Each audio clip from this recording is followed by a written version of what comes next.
Hello there, everybody. Welcome back to Circling Seattle Sports. We're doing a Kraken post game. Um, Not a happy Kraken post game, not a satisfying Kraken post game, not even a happy with a loser point Kraken post game as Seattle falls to the Ottawa Senators by a score of 3-0 for the second time this year. Every year that the Kraken have existed as a franchise, they have split the season series with Ottawa, except for this year. This year, the curse of mid, I guess, continues to permeate around Seattle. Um, and what started out as a somewhat promising first two games of a four-game homestand with a loser point in the shootout against the Florida Panthers. Really good team coming off the Stanley Cup, and very well could make another deep run this year. A satisfying handling of the remains of the Boston Bruins. Then an ugly loss against Tampa Bay on Saturday, and now this one where a lot of the fan base is really questioning the future of the franchise, at least in the near future, and I don't blame them. So, Jade and I were at this game. This wasn't much of I think the term we use between ourselves is this certainly was a game. Hmm. Right. So, I mean, I don't know, man. Like through the first period, things didn't look bad. You were leading in shots. You both kind of traded chances, at least in my opinion. You like the majority of the game, you didn't really put Linus Ullmark in any dangerous situations, but you were getting opportunities at least to begin the game with. Joey Decord, was active and ready to go in the beginning of the game. He looked like he was tracking the puck well. Um, it was the beginning of some of his adventures in this one. But I mean, he looked ready to go, and it wasn't a bad period considering the hot stretch that the Senators have been on. I know Ottawa's kind of, you look at their roster, um, well, maybe not their roster. You look at their record on the season, and they're just kind of meh, right? They're not, Hmm. really high in the standings, but maybe I was too actually in the chat that we're in, but it was like Olmark is 5-0 in his last five games. He's been on an absolute tear. The Senators have the most points in the month of December in the National Hockey League. Brady Tkachuk's playing really well, this year, whether that's, his numbers are good. He's in a point per game pace. He's one of three players on the Senators at the point per game place, along with Drake Batherson, who's on his line. I can botch that name. I haven't heard his name that often. So if it's not Batherson. Please feel free to yell at me and give us the engagement. Um, they've been firing lately. I don't know what they're doing in Ottawa. I don't know what happens in Ottawa, really, but they were able to start to pull away as this game went on. Uh, Two goals in the second period really decided this one, and just how well Ottawa's played defensively over the last three games. And well, now it's four over the last four games they've only allowed three goals, including two shutouts. If you throw tonight's game in there, so just with how inconsistent the Seattle offensive attack has been, it just seemed like a bad recipe with how good Ottawa's been defensively, how good Linus Olmark has been, and then with how just inconsistent the Kraken offensive unit has been. Um, I don't know. Before I keep rambling, Jade, what did you see from this one? I know it was like a lot of what you didn't see, but just Yeah. what did you think about this one and how Seattle looked at least tonight? Um, okay, there was a lot that you just didn't see happening. That's a really good way to put it. Um, with that though, I think Montour said something after the game about how they were just letting Ulmark see every single shot that they were going to make, and I don't think that I could have said that any better than he did. It just really seemed like every single thing that they were doing, Olmark saw the puck the entire time, which of course that's what you want in a goalie, but not when you're being shut out at the same time. Um, so yeah, that's my biggest thing is just it felt like everything that they were doing was really predictable tonight. if that makes sense. Like there wasn't a single play that I was like, oh, what are they going to do next? And usually there's at least one per game where something just kind of happens and you're like, oh, I didn't actually expect that to happen, or oh, I didn't see that coming, or something like that. And that just was not the case tonight, which with the way that the Kraken have been playing, it kind of makes sense that they lost this one. Yeah, I mean, I think like predictable is a great way to put it because, you know, and again, without getting too deep into like fully analyzing the franchise's existence over its four Hmm. years and going into the future of the franchise, which we will probably do in our next Keeping Up with the Kraken episode. They've never been a team that consistently gets to the net. Maybe a little bit in year two when they exploded offensively and Hmm. their shooting percentage is really high and they got career years from guys up and down the board, and that fourth line was filled with skill guys who could just, manhandle the other team's fourth lines because they weren't as skilled, you Hmm. know, and that's a whole different discussion. I don't think, I think it's difficult to look at those guys and where they've gone to and see their numbers and say, oh, why they would be doing that here. They get different opportunity. Like Ryan Donato's playing top 6 minutes in Chicago. He wouldn't play Hmm. that here. Well, with how things have been offensively, maybe he would. Yeah. Um, but they haven't been that. They don't go to the net consistently. Even though guys are struggling. I think not Maddie, sorry, Jared said it post game. He was like, when things aren't going right for you offensively, you have to go to the net. And Seattle just doesn't do that consistently. They'll have games here and there and guys who here and there who will get the occasional tip. Like Jaden Schwartz is good getting that front, but he's tiny. And that's Hmm. one guy, and that's an old veteran who's doing it. You're not seeing a bunch of guys who are maybe younger and have bigger bodies, which isn't a commonplace on the Hmm. Kraken roster, doing that sort of thing, right? And um, Brandon Montour, like his first quote with us tonight, um, just so many elements of this quote are like really indicative of where Seattle stands for me.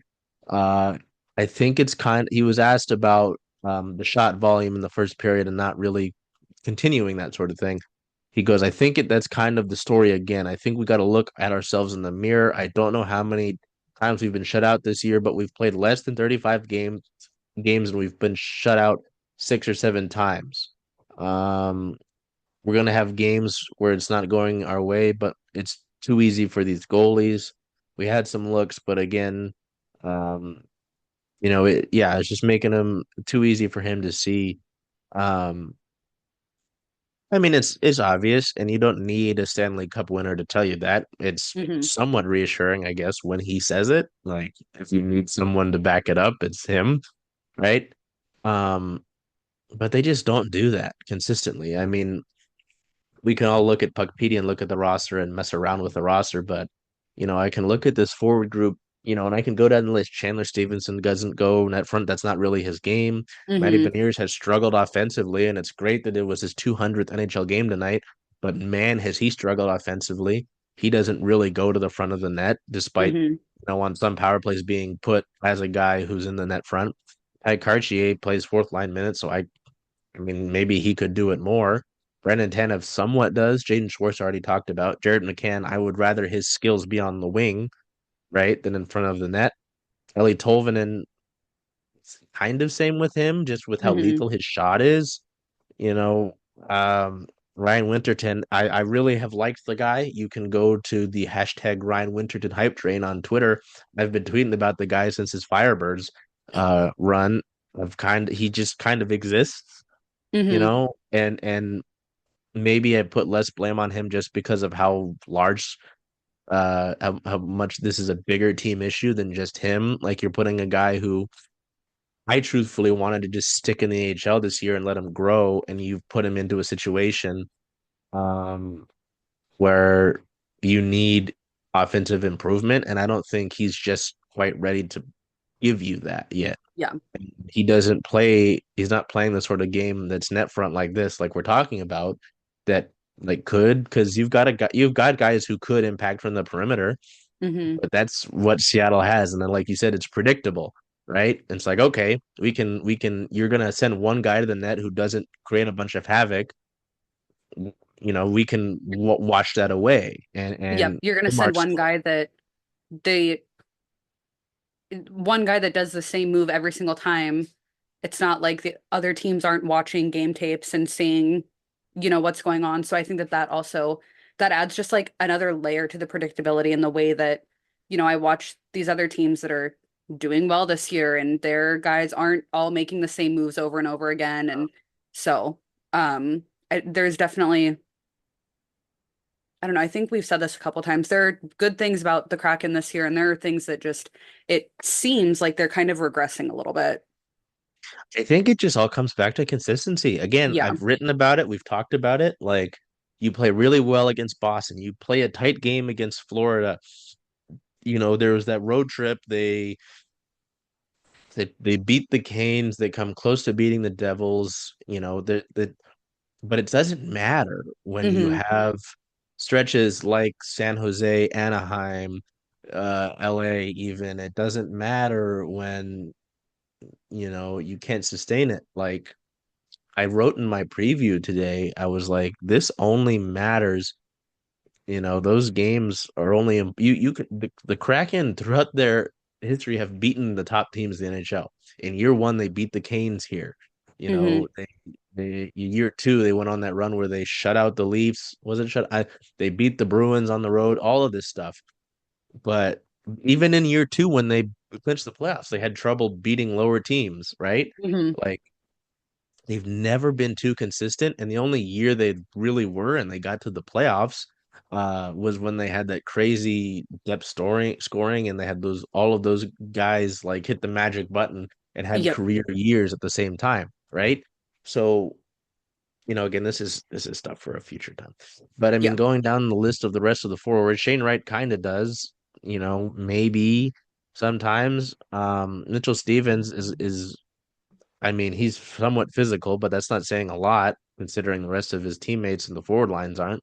And Andre Burakovsky just isn't. I love the guy as a human Hmm. being, but he's not. Sylvia, our writer Sylvia, pointed out a good point. If Yanni Gord was in the lineup, what does this game look like? Because I know he will demand that from himself and his teammates, Yep. at least on his line. So I don't know.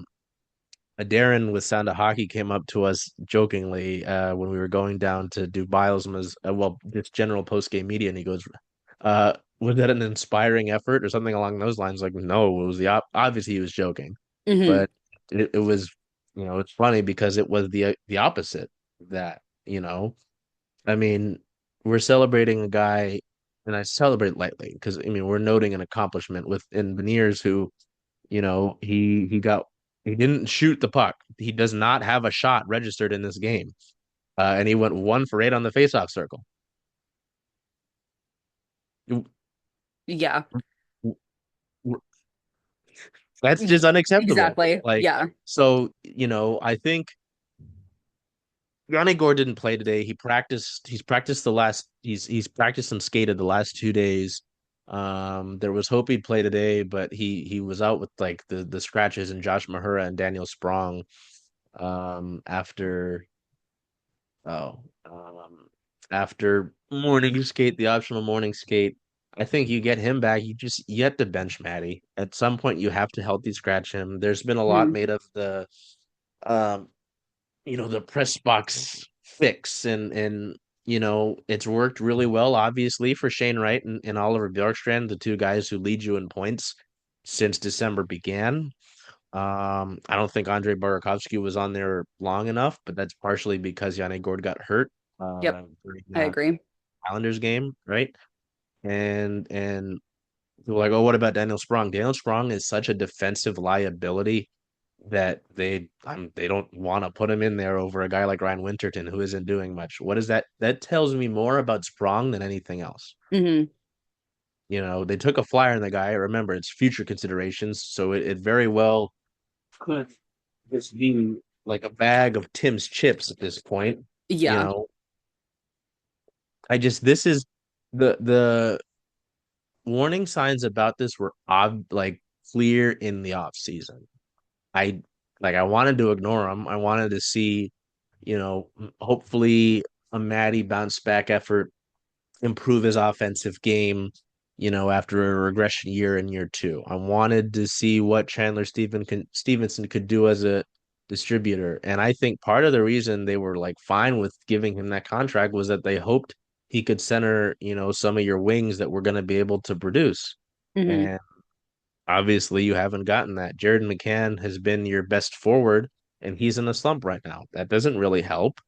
Oliver Bjorkstrand has picked it up after a tough beginning. Ellie Tolvanen, who plays more of a 200-foot game, they haven't been able to really awaken his game Hmm. uh, offensively. There's just too many underperforming guys, and it leaves you with at least long term some questions about your identity and what you want to do. In the meantime, um we had our friends, oh, I can't minimize this, oops, ask some questions. I mean, our friend Max, how do you bounce back from this, the next step? I mean, you, like Brandon Montour says, at this current juncture, you're in the middle of December, right? You just finished a homestand. You've got three tough games. I'm gonna say Chicago's tough just because with how you looked, I don't know who you can beat right now, right? Yeah. You just need that. You don't. If you're the Kraken, you can't downplay anybody. You Hmm. got your face pushed in by San Jose at the end of last month. Like you, there's no we're a better team than no. You have to prove it to me. Hmm. Um, I mean, next step you just have to, maybe it's, well, do you remember last homestand when Jared McCann mentioned something about like a players only meeting potentially? Um, I don't know if you were there for that. I don't remember.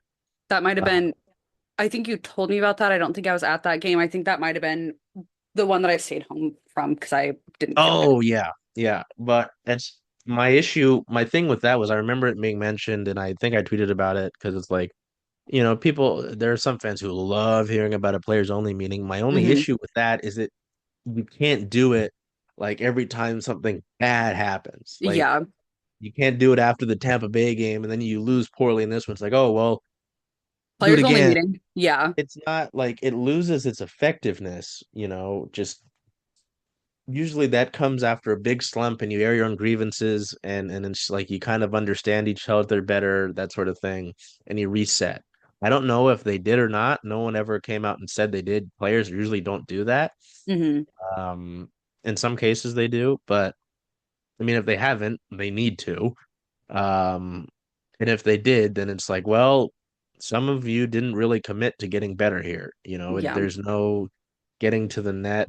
There's none of that. Defensively, I can only say so much because offense has just been the consistent issue. Yeah, they got pummeled against Tampa Bay on Saturday, right? But they were largely tight with them Hmm. through most of that game. And they've got one of the best offenses in the NHL at the moment, at least. So I give some benefit to that doubt, right? I mean, again, you, you said regressing lately, and at least in the last two games, I'd agree with that because the defensive hockey I saw against Florida and Boston was excellent. Hmm. Like Adam Larson was a man like determined to not let anybody in the high slot in that Florida game. He had a remarkable game. If you could do like the NFL's all 22 where you got like all the different cameras, to watch the film back, like I would love to watch Adam Larson throughout that game because he was incredible in that one. Perhaps Boston doesn't, oh, I was gonna say perhaps we let the Adam Larson bit die too soon. It seems like that's when he was doing really good. yeah. I mean, yeah, yeah, I was kind of missing that.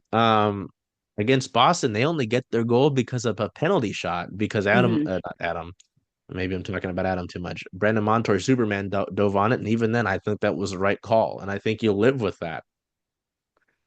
It just it's what's most frustrating to me, especially about the teams in this area, um, that one included, is that Hmm. you see how good they can be um, in some of these games when they beat some of the best teams in the league, or they show. an area of their game that, isn't like they're super overperforming. It's just an effort thing, it's an execution, and then they only do it here and there, and you just get a little taste. It's Yep. just like last season. Like you had the great run in this like December, January. Obviously the Winter Classic was a big exclamation point on that, but they were Hmm. just too inconsistent. This is the same thing, but with two shiny new toys, and you gave your young, not super, sorry, your young forward, not even give him the star, uh, mega contract. Hmm. You know, it's like, so sorry. Let me recenter myself. Let me remind us.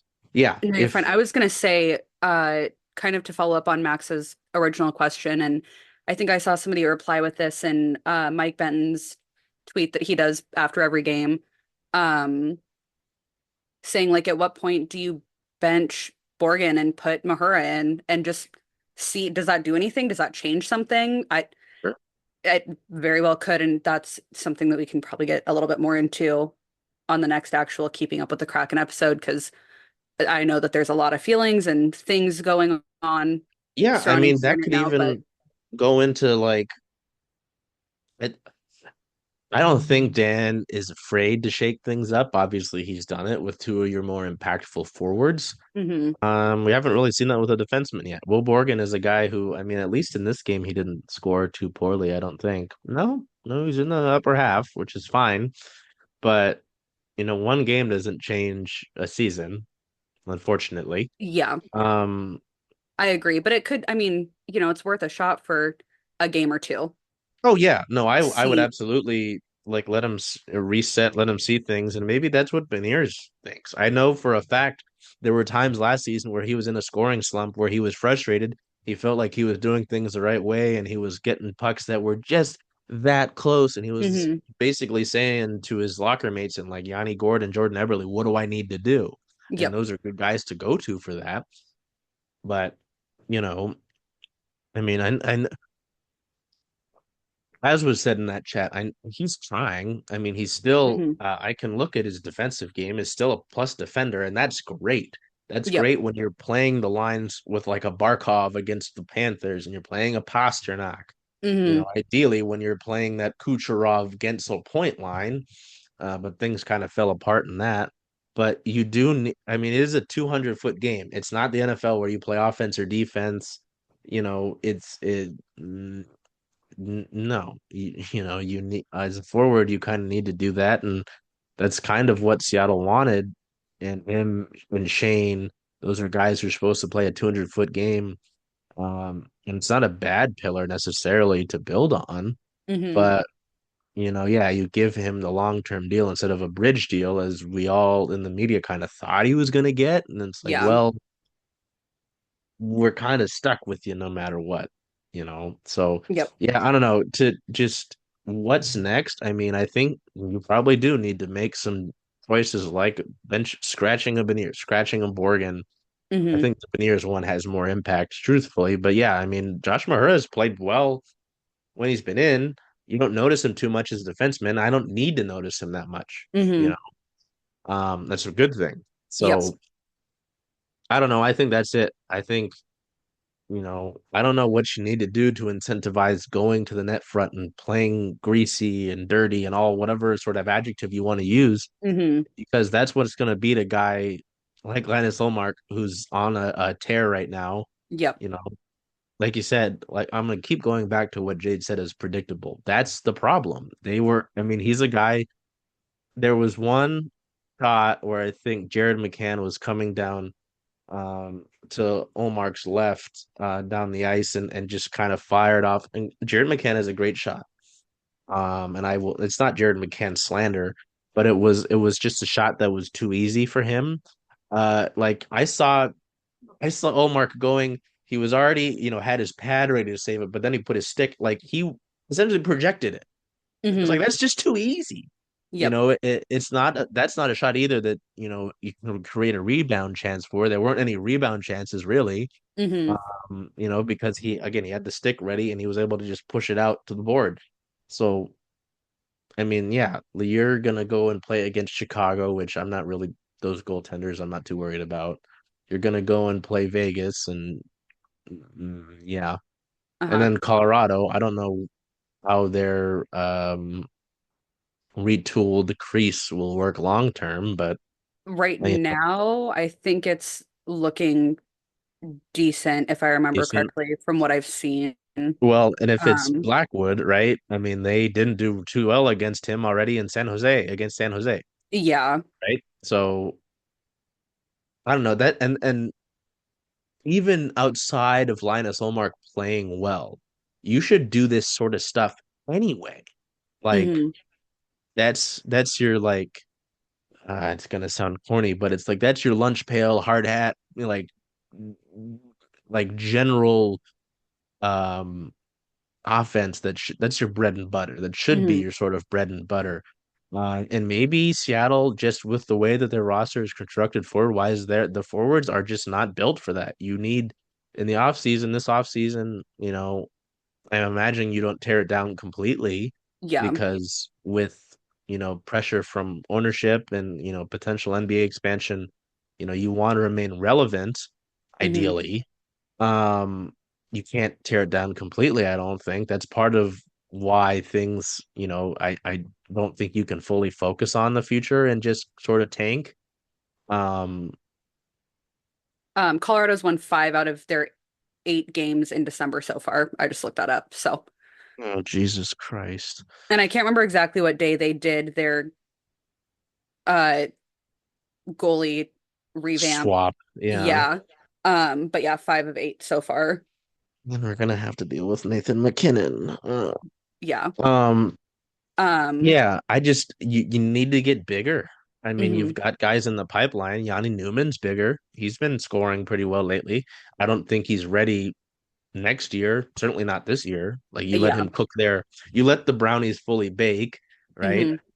Hmm. Um, I just And I just that's I can I keep thinking that about Winterton that he, came up at the end of last season, um, when it's like whole team dead, basically everybody was injured and they had, we had the 4 or 5 babies is what everybody was calling them come up and that was fine. But I feel like if you start putting somebody in that's just not quite ready, it is going to burn them out and it's going to be problematic for them in the long oh run. yeah, no, I And mean so I that's why, I keep you thinking that know, about Winterton with every game that he keeps playing. I'm like, you really should be sending him back down to Coachella just for his own benefit. where's my lines? Yeah, because I mean, where was he listed in the lines? Yeah, he's listed as a fourth liner. It's just obviously, Shane is projected to be a much higher ranked, skilled player, whatever you want. But Ryan Hmm. Winterton is projected to be a top six forward at his potential. They're both. It's just like with Shane last year. People were like, oh, why don't they call Shane up now to get him some juice? And it's like, I don't. Again, it's the same. It's my same thing. And Hmm. Shane, I think is going to be better in his career long run because of it. I think this is hurting Ryan to an extent right now because you're playing limited minutes. Even when I don't think he's been in the top two lines. I don't think he's been top six since he's been up here. Maybe a little bit when they've tried to reshuffle things. Hmm. Um, yeah, I agree with you on that. I think that's a waste, and unfortunately, until Yanni's back, I would also like just plainly, I would rather him in the lineup than Sprong. Yeah, Just again, because of the liability. I completely agree, but it does make me It's a tough nervous long situation, term. Yeah. right? Yeah. So I don't know. There's again, I'm gonna wrap up my like Max thought here, thinking of Max. Um, like yeah, like you should always be trying to get net front, whether it is taking away goaltender's vision, being ready for rebounds. That's just basic stuff. Hmm. Then if you're doing that and creating that sort of chaos and that's established, then the shot talent of Jared McCann and Ellie Tolvin and maybe even if he shoots it, Andre Burakovsky can stick out and help you create more chances and be more prevalent. But when teams know that they can make you one dimensional and keep you to the perimeter, Like you Hmm. said, it's just too predictable. So, um, Milo asks if there's hope. That's a difficult question. And my feelings are negative after this game. So I'm just gonna put this on and try to cope a little bit. So Yeah, I yeah, got home hope and is uh difficult. my roommate Haley was asking, she was like, I didn't get on Twitter at all. How did we do? And I was like, oh, well, those that merry band of sea creatures was quite disappointing tonight. So, Yeah, I don't know. Again, it's just frustrating when you know what you've seen, not just know. It's not like thinking of potential, it's seeing it yeah. happen on the ice. Um, and then I mean, we've already kind of addressed Max's other concern with areas to focus on, flaws to think about. Um, it's just the offense. Again, like sure, I mean, you look at the hockey stat cards and you've got your top pairing and Brandon Montour in the bottom there, but I don't know. Like I don't know. I'm sure some of it's just because I mean, let's talk about Joey and the goals against because this was a tough one and I think it's um like the folks talked about, it's a little bit of both. I mean, um I think we can admit it wasn't Joel's best game. Hmm. I mean, it was, I don't know, it's fascinating to say that because in the beginning he really did look locked in. He had some time off between his last game, so it's not like he's burnt out. I don't know if I'd say it was just not getting time, but you know, I don't know. It just wasn't that great of a game for him. Um, and at the same point, it's I think the manner in which some of the goals came were too easy. Hmm. Um, sorry, I'm trying to get it pulled up here. Um, I mean, at least looking at this Noah Gregor shot, yeah, I mean, he's able to fully get this shot off from the face-off circle in the middle of the face-off circle, undeterred, and it just beats Joey glove side. Hmm. It's Yeah, I don't know. He didn't track that one that well. His glove is going down as the puck is right where his glove would have been. Like Yep. that's not ideal. We go to the Stutzla goal. Oh yeah, and he gets that breakaway. I mean, that breakaway is created by a turnover, which that's a Hmm. whole different issue defensively. Um, and he makes the initial stop, which is good, but then there's that weird carom off his stick. Hmm. Um, and at least with the carom, I that's just a tough bounce for me. I mean, you can only do so much when you're down, your pads are down, and you're out here like this, and I mean, I don't know, you can only do so much with your body at that point. Hmm. So I don't give so much to the effort on that one. I think it's just he was in a difficult position, and he made the stop initially, but yeah, the turnover is not great. Okay, I found the Pinto one. I mean, he's got Ryan Winterton on his hip, and he's able to get a shot out. Yeah, he wants that one back. That's 5 hole. Like he sees them all Hmm. the way. There's no one in front of him. That one's bad. You've got a player on your hip. Sure, could try to take the stick away a little. Well, no, Shane, sorry. Ryan did his try to get the stick away. Pinto was able to hold on. But again, Joey sees him the whole way. Yeah. So that's just not that great. Um, I think you can Good. admit double fault though, and some of the turnovers, um, and just maybe too much ability to be able to get a free shot off. I don't know. What did you see from Joey? And you can maybe if you have thoughts on his adventures tonight, because there were a few that were unique. Um, the Stutzla goal is the one that really stood out to me because that's one of those ones that you see it and you're like, what are you doing? Why? You can see it, like you said, the whole way down. So what, like, unfortunate placement. Um, that was, yeah, I don't know. It was very clear that he was just having a bad game, which, you know, can be attributed to so many different things. But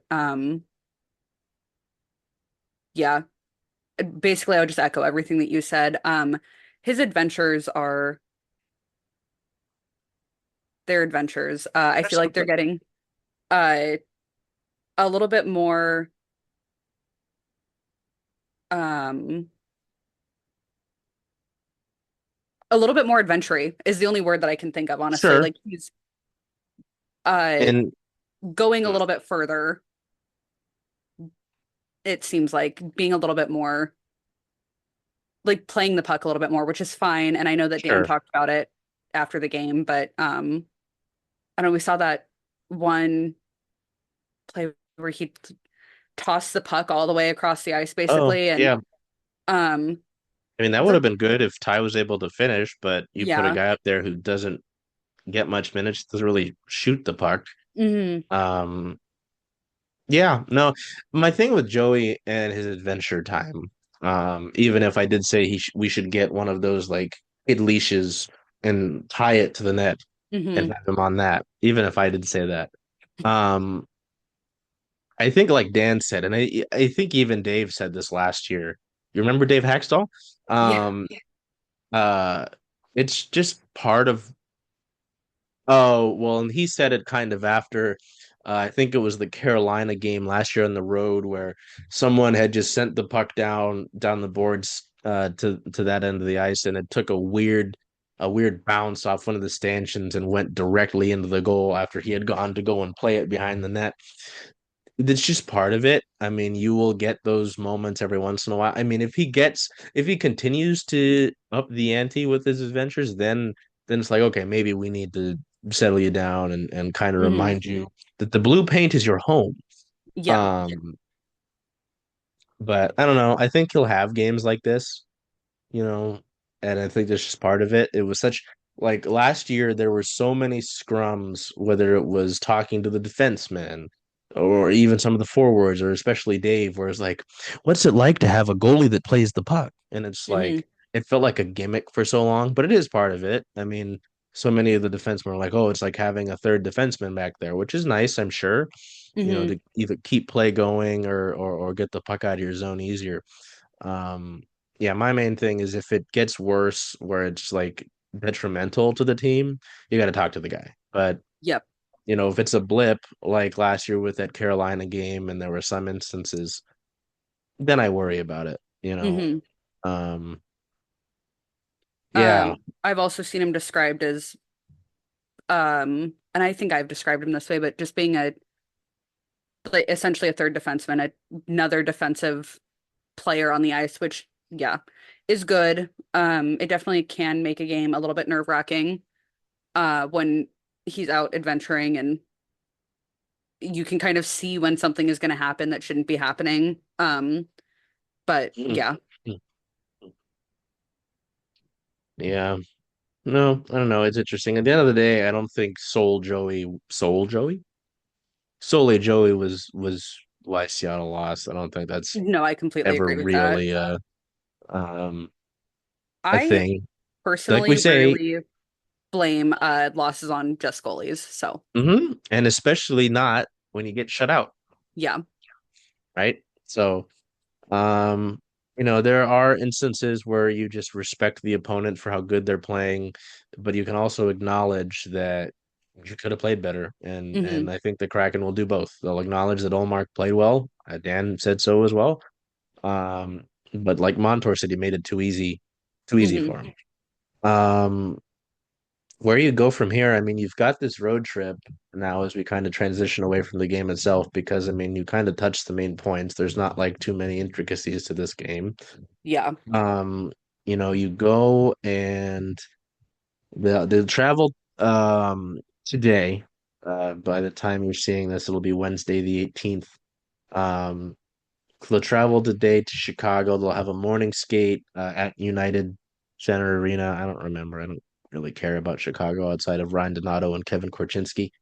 Um, you'll play Chicago 5:30 p.m. Pacific time start. Uh, that's a team you should beat. Again, as much as I said, you've lost to bad teams. You need to take care of business. If you want to talk about what the next step is, just take it one game at a time. Hmm. Don't look to the break. Don't look to this back to back you've got. Don't worry about your division. You just have to stack points. Yep. And, And Chicago's 11-19-2 right now. So oh, if Jesus. they're gonna beat any team. Really, it should be Chicago. Although You need to execute. it kind of had the same feelings going into the game against Ottawa, though, where we were 15, they Kraken, whatever, 15, fifteen Sure. 2, and then uh Ottawa's, I think they were like 15, 13 2 or Yep. something Yep. like that. Yep. That's right. Glad I remember that. I kind of had the same feelings though, and when you're at Climate Pledge, they put up the like uh score point leaders and goal leaders and assist leaders and everything, and all the players were pretty neck and neck. And so in my head, I was like, okay, this is two pretty mid teams. So it really could go either way. I was not expecting a shutout.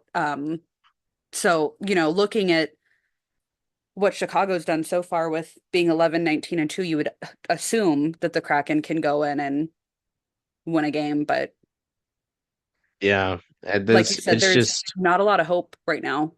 no, no, and like the biggest it is as either corny or simple as it sounds, the best way to turn yourself around, whether that if it's just going to be for a blip, unfortunately, or for like a realistic, well, not a realistic, but a legitimate turnaround that will help you make something Hmm. of this season is it starts in Chicago. It just Hmm. has to start there. You have to then take 2 points out of that weekend. I mean, it's really tough. I don't know if it's realistic to say you'll beat both because, right? Yeah. But it has to start there, you know. Um, and it has to start with guys, willing to sacrifice the body. They do that with the shot blocks already. Again, I told you I do the stats. Like they're fifth in shots blocked per game in the NHL right Hmm. now. It's not super different going to the net, whether that is creating. I'm not saying you have to cross check every defenseman on your way to the net. It's Yeah. not, you don't have to do that, but it's like either you show that, sort of intensity, or they'll find someone else who will. That's how the pro sports works, Hmm. and, so, yeah, it starts there. You go into Vegas, um, a Vegas is team. 28-3 right now. Oh, Jesus Christ. You Yeah. know, you go and play Vegas and Colorado, two teams that, you know, generally should outwork you. Go out Hmm. and, bring it to them. So I don't know. Then you've got the break. Go out and you have to leave it all out there. And then you've got what, 5 days between that and your next game in Vancouver, which is a weird 1 o'clock start time on a Saturday. I don't understand what that's about. Um, Yeah, I don't know. Before anything, because you can't really look long term Hmm. with this. It's at least not. You can't look to January when they play Columbus at the end of the month and be like, oh, this is when we can. No, Yeah. um, This really is going to be a you one have to game at a take time it one by stretch. one. And then if you're able to see consistency, it's like, okay, we have something clicking here. Hmm. It's just kind of a mess right now. So it's just an effort, and maybe it's a mindset thing. Maybe the guys who just, maybe they have the right intentions, with Hmm. how they play, but it's not like wired into their brain to go into the net like a Yanni Gord does consistently. Yeah. you know I don't know, we can have a lot of a future discussion, yeah, on the next episode of the show. But I don't know. Do you have any outstanding, thoughts, whether it's about this game, individual stuff? Because I mean, nobody scored, so we don't have any, performers to look at really in that regard. And nobody Yeah. forward wise really stood out to me. I mean, Brandon Montour had the cool um, goalie impersonation when the net was empty, and I mean, he Hmm. just continues, like, as much as we'll talk about bad contracts, that's not one. Yeah. Like, I thankfully. completely agree. But I don't know. Is there anything that we maybe didn't hit on that you wanted to look at? No, not that I can think of. Well, that is our real rant, um, post game sort of thing. Wanted to do some of these, and I'm glad we were able to do it. Just wish we were able to talk about more positive, but our job at the end of the day is to bring you what is really happening. If you wanted fluff, you could go to a fan page. So, Yep. yeah, the next game, by the time you're seeing this, is tomorrow, December 19th at Chicago, with a 5:30 p.m. Pacific time start. Um, yeah, I don't know if we'll see anybody um, scratched per se, but I would imagine Yanni Gord's back at least. So that'll be nice. Hmm. Till we see you next time, take care of yourselves, be well, and do whatever you can to make today a great day. Hey, Charles. Hey, Jen. Hey, where are you going to watch all those Kraken away games?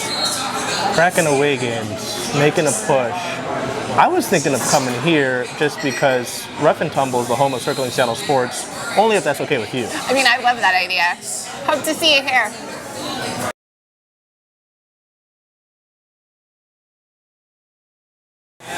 Hello there, everybody. Charles Hamaker here with Circling Seattle Sports. I'm joined by Jen Barnes of Rough and Tumble that we happen to be at right now. Yeah. Jen, why don't you talk to me a little bit about what we're announcing today, which is our partnership.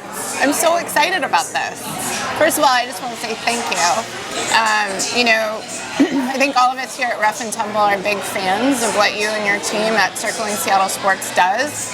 And so, I know you know this, but when you came to me with this idea, it just seemed pretty natural. And it's not just me. I think a lot of people in the sports community in Seattle also really respect you and your team. So it's exciting to kind of see these two things melding together, and we're really excited to start implementing some of the things and then hopefully seeing you guys a little bit more often.